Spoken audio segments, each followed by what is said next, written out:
What is going on, Coffee Bro Nation?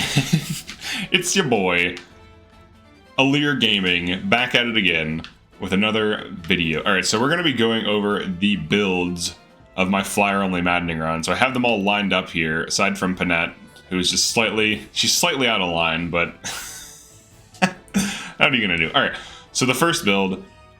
So first of all, what was the point of flyer-only run? The point of flyer-only run was to test out flyer builds primarily and to see what kind of builds I could come up with, what kind of builds were necessary, especially when you ban bonded shield. So I didn't use bonded shield at all in the run, so that forced me to come up with different ways of tanking, which meant physical tanking, magic tanking, and avoid tanking. So that being said, let's start going over these builds. All right, the first build, the Allure build, the first thing I got actually was Sword Agility 3, which gave Allure plus 20 avoid. Now the idea behind this build was that eventually I was going to get Lucina and get dual support, and Allure can get A supports with everyone. So meaning if I go next to any ally, I'll have huge support bonuses, or huge avoid bonuses. And if I stand next to Fram specifically, I get plus 10 avoid, and so does she. So this ended up being one of my main tanks, Allure did, and then at long term I did get Sword Power 5 for killing things, but mostly Allure would be a dodge tank that would mostly deal chip damage or go for doubling. Now Allure's speed is never going to be able to double fast enemies, so 36 enemy speed on this hero. I don't know what heroes are so fast, but she'll double most things, but not like the fast enemies. But she can still dodge tank most things with the right setup. So this was a dodge tank. It worked out pretty well. I did have Javelin for 1 and 2 range. I could also pull up Parthia to shoot down other flyers. And then of course I have Wormslayer or Parallel Falchion, which is basically just better than Wormslayer. So Wormslayer was not needed at all in this build. I also have Rapier, which is very similar statistically to Armor Slayer 3. So you have Rapier. You have a lot of counters. You can basically counter everything in one round. Enemy worms, enemy wyverns, and enemy griffins. You can also dodge tank. So this is a pretty stable build. This is pretty solid. Now, if you were to actually use bonded shield on this build, it'd be perfectly fine. You probably wouldn't need this if you're having a bunch of things near you. If you're just bonding like 1 or 2 things, you'd probably want some additional avoid.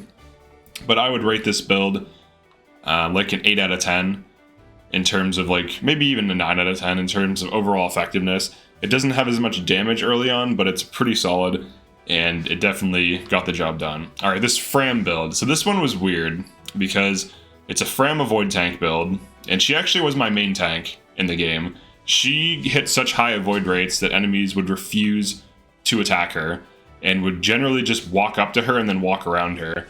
In this case, I gave her Celica just for damage.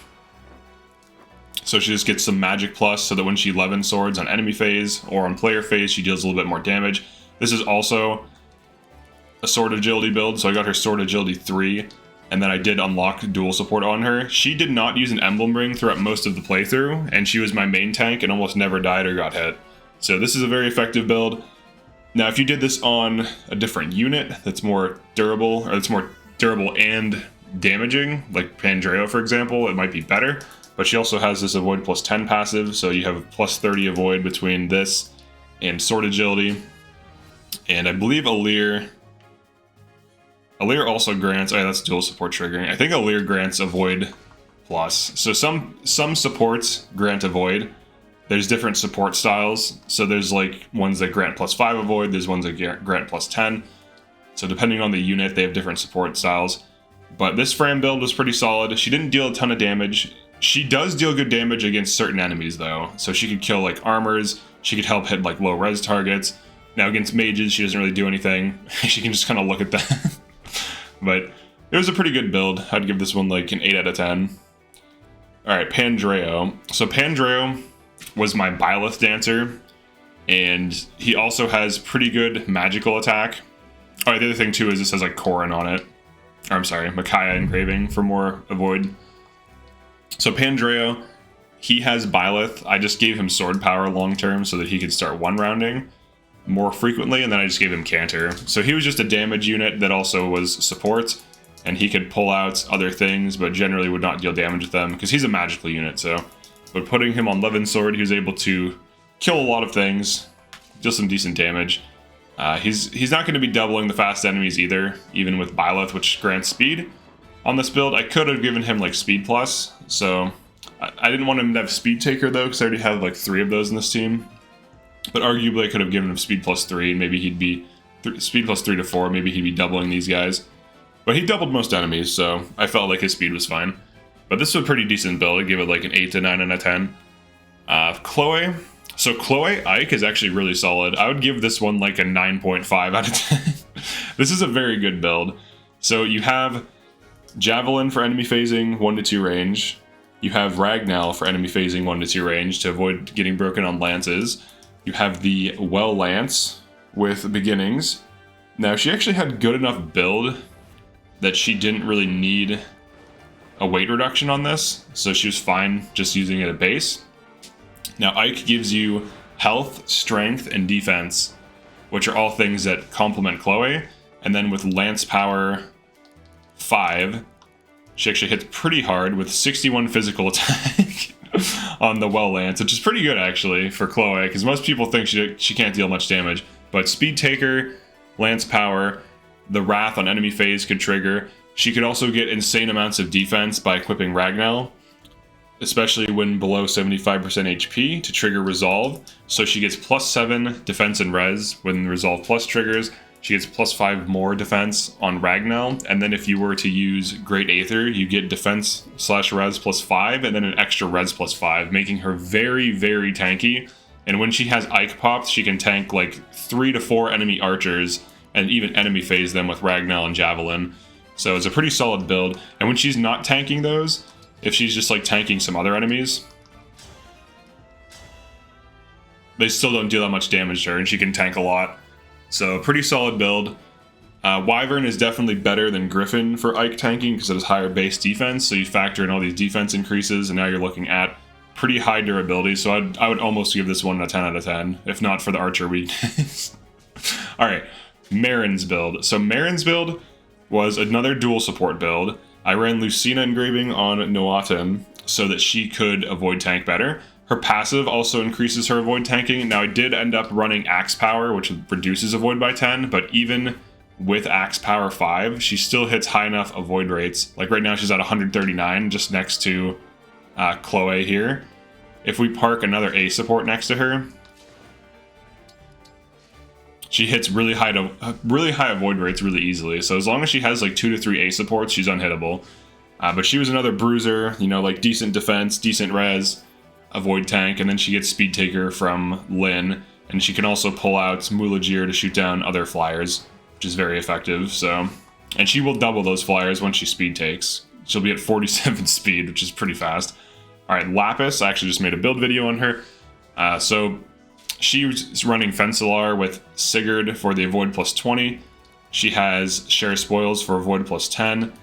She gets +20 avoid when speed stacking. Oh, that's the other thing too with Speed Taker.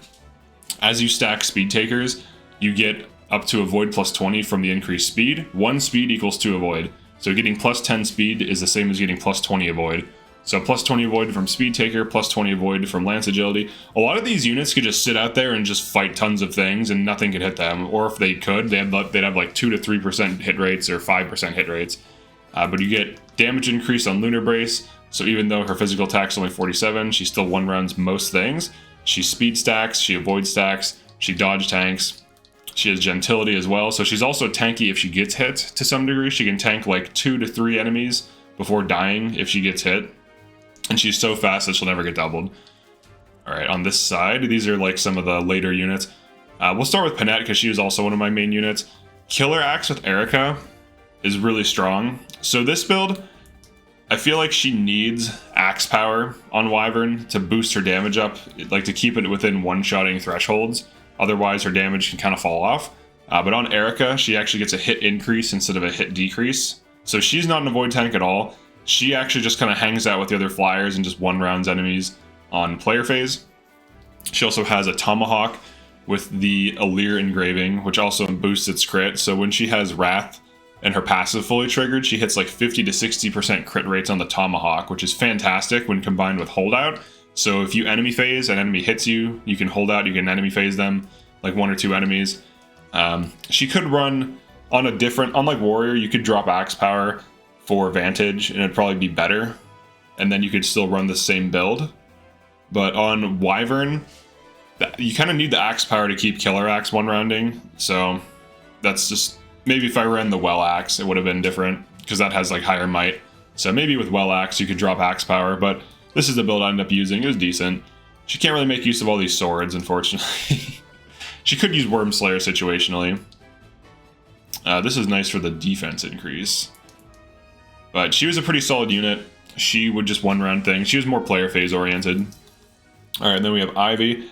So Ivy was my Corrin unit. She would Thoron Snap Freeze. She would Draconic Hex, so she has Canter. She has a little bit of speed. This is exactly enough speed to get her to be able to double with Bolganone against armors. This is literally all the speed +3 does. So she also has quality time, of course, so she can debuff enemies and buff allies, just quality timing. She has staff use, she can use warps, she can use rescues. I used her for rescues, I used her for Thoron debuff with Draconic Hex, Thoron freezing, and she crit a lot of things on Lin Engraving, so this Lin Engraving improves her hit and crit rate, and it did ultimately allow her to crit some things, funny enough. She got a lot of crit kills in this run. 20 to 30 crit is enough that if you play the averages game, like if you attack like 10 enemies, you'll get 2 to 3 crits, right? So if you play the averages game, as you're Thoron debuffing, some of those will just convert into crits, and that's actually amazing. So even just having like a little bit of crit rate overall will help you, but this is a pretty solid build. This is a very low investment use of Ivy. It turns her into a Corrin unit. Honestly though, you're better off making her a Sage if you want her to be a Corrin unit, so you can run this exact build but just on Sage, because then she can spam fire as well. So she can Snap Freeze, she can spam fire, she can go for crit kills, she can one-round enemy armors on Bolganone, she has Canter, and she also has quality time. So pretty solid build, pretty fun, pretty easy to use. Alright, and then Lyndon, he's a late addition. I just made him a staff bot for the final chapter. Threw Sigurd on him. Anna. So Anna, this is like a lower investment Anna. She started popping off, she started getting magic levels. She was mostly just a staff bot that would use Obstruct, Restore, she would heal, and eventually I gave her sword power, but she has an unfinished build, and I just threw Leaf on her so that she wouldn't lose as much speed from the weight of Levin Sword. But this is, this is a whatever build. It's just like filler. Alright, and then Veil, this actually was a pretty good build. So this Veil build, so when you reclass Veil into a Griffin, she actually gets pretty good bases, and her base magic is pretty solid. The only unfortunate thing is you get her so late, otherwise she would be even better. But with Divine Speed, and also potentially Break Defenses, she can get a bunch of extra attacks in. And on Levin Sword, that allows her to one-round some armors, so she has 50 magic attack, which is respectable. And she also can just staff bot to some degree, so she was just like a staff bot with some damage. I got her build +3 and sword power 3 because it was pretty cheap. She comes with 2.5k SP, so you can get her sword power 2 and build +3. That's 2.5k total. And then with divine speed, she gets extra attacks. So if she were to double these, so the extra attack is from divine speed, she would almost one-round these with, a non-engraved Levin Sword +5. But pretty solid, it was just decent. And then she can Lodestar Rush with her Levin Sword for decent damage as well. Alright, and then finally we have Mavier. Mavier, I just made a staff bot. I just gave him Canter. He's sitting on 1.5k SP. I gave him Micaiah. He was my warper. He would mostly just like bounce dudes, like warp, and then maybe get danced with Goddess Dance because I wasn't allowing Dancer in this playthrough. But he could poke for some chip damage with Flame Lance. He could Great Sack. He could warp. He could rescue. He could rewarp. And he was pretty good. He was decent. Outside of that, I did run Hortensia and I did run Gold Mary, so I'll go over their builds from memory. The Hortensia was a staff bot that had El Thunder, that had Draconic Hex unlocked, so she could debuff. She was useful, but she kept dying. Some of these flyer-only positions were crazy, and I probably could have kept her safe better, or done a better job at keeping her safe. But she was a liability. Most of these other units can tank a hit. She could not tank anything. If anything attacked her, she would die. So I could have just unlocked Health Plus and then she wouldn't have died as easily. She would die by like 3 to 5 health points, like from single hits from enemies constantly. So I eventually just let her stay dead. And then on Gold Mary, it was on chapter 22, I believe. She was just underleveled, so she was a spear. She had an engraved, a Byleth spear that she would throw at enemies to Draconic Hex them. And then she also had quality time, so she would just debuff and heal. And it was okay, but late game, she couldn't deal damage to like non-low defense enemies. She would deal 0 damage, so she just became like a bad debuffer. So when she died, I just let her die. But overall, this flyer only run was really fun to do.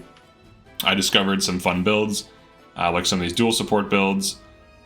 Some of these are kind of more obvious, like this Chloe build. But this Chloe actually can tank though, which is crazy. Like outside of like a ton of archers, she can tank like 4 archers on average. But outside of archers, she can basically enemy phase similar to your average tank. So it's a pretty solid build. And the Marin build, you know, the dual support axe power, it's pretty fun. This sword agility builds were kind of fun. The lance agility build is kind of fun. This is just a basic canter attacker. And then over here we have, let's see, this debuff build. This is decent. This is just good. This is a good use case for Ivy if you don't want to invest in her. If you just want like a debuffer, she still does good damage. So like for example, if she Thorons one of these, it still does good damage and has 20% crit rate. Like that's useful. That's a setup kill, 100%. That's a dead enemy. Like anyone can kill that now. All right, so now let's check Veil's damage. Yeah, now Veil can just one round this. Look at this. It's pretty good actually. Having like 2 to 3 debuff units is actually pretty nice. And they can be like longbow warriors too. That's like another way to debuff. But yeah, that's it for this one. Definitely like and subscribe. I also have channel membership for when you drop a comment, you have a badge that gets cooler over time. It has every couple of months, like every month it increases, then at 6 months, at a year, and so on. There's channel membership, there's channel emotes, and those also work during the live stream. So feel free to join that if you want. But also you can like and comment and drop a comment. Let me know what you think, and I'll see you in the next one. Peace.